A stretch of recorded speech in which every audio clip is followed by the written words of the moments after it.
All right, hello wine drinking people. Time for more of what I've had to drink yesterday. Our good friend Florent was in from Vinecraft.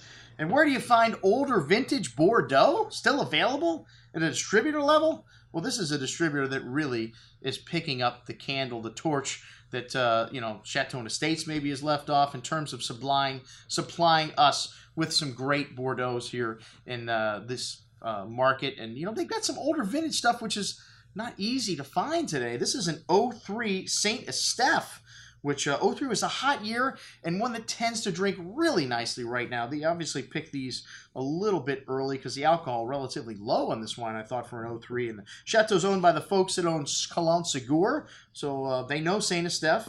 And this is one of the few estates that's not classified here. So a bit of a green bell pepper kind of note to the currant and plum fruit, cedar, cigar box spice here. Really nice complex bouquet. A good amount of that currant berry fruit on the tongue. Showing some age though, showing that evolution. A nice zesty finish with dried tobacco spice, some herbal notes, some gravelly notes here as well. This is definitely drinking at or near its peak right now. Very smooth and balanced finish. A very good little example of Saint Estephe at $30. A great little value. Next up, another Saint Estephe, Chateau Picard, but 2009 vintage. This is from the folks at Mallard Bess, and this one's got a good amount of ripe currant and dark cherry fruit on the nose, hints of coffee, fresh plowed earth, and that gravelly minerally note. You get the Saint Estephes tend to be a little more austere. And this one, though, 09, a very fruit-forward vintage and plump and juicy fruit on the tongue with a nice amount of ripe tannins here and a nice balance, that tobacco and spice from the nose showing through the finish. A very good example of Saint Estephe at $36, somewhat fairly priced. But the real value in the lineup here, this Diamandes, Val de Uco Malbec here, all organic farming. This is part of the Clos de Sete group of wineries, and this wine's got a good amount of blackberry fruit here, fresh pod black earth, dark coffee espresso, really nice intensity of earth and mineral and fruit here showing in this wine. For $15.75, you cannot beat the value you get from Argentina. This wine's got a good amount of jammy blackberry fruit on the tongue with firm tannins and lovely balance and freshness. You notice that European influence here, some bitter cocoa notes on the finish. A very good little wine for $15.75. And then from our good friend Randall Graham, a proper claret from California. Well, I didn't know clarets had Tannat, Syrah, and Petit Syrah on them, but, Randall does beat to the tune of a different drum.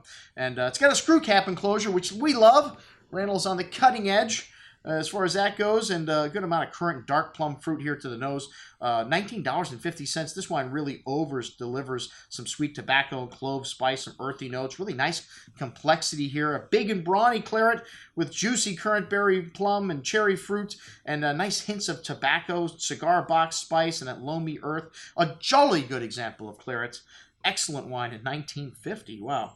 Bonny Doon Vineyard Les Cigar Volant. This is Randall's flagship wine. And I remember a tasting we did years back, Randall was conducting. And, this is why I don't like plastic corks, because this wine was in plastic. And Randall said, look, these three vintages, you can see when you taste them what happens when you put wine under a plastic cork. Premature oxidization, ages quicker, and he took that immediately off of his wine. And this wine's got a screw cap on it.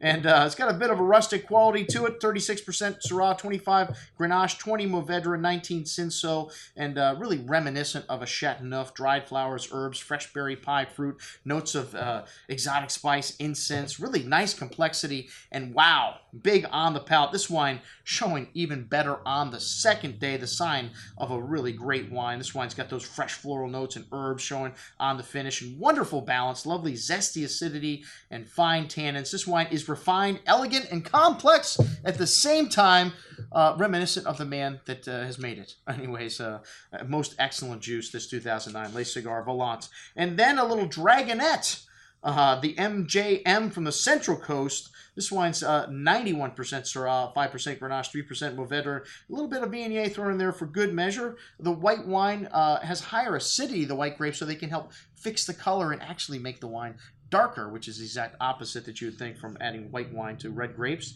And this one's from the Central Coast from 3 different clones of Syrah on 3 different vineyard sites. Only 225 cases produced. Doesn't make it worth $58 in my book. but the wine still got a good amount of that sun-dried plum and cherry liqueur-like fruit. Very rich and decadent with dark chocolate, soy, toasty oak spice. A big and chewy wine on the tongue with layers of that dark berry fruit, exotic spices, pretty floral nuance from the Viognier showing through. Sweet but spicy on the finish. This wine is excellent. But like I said, maybe just a little bit pricey. And that's what we had to drink with our friends from Vinecraft. I'm your host, Andrew Lampasoni, signing off for the Wine Watch, saying remember, always drink the good stuff first.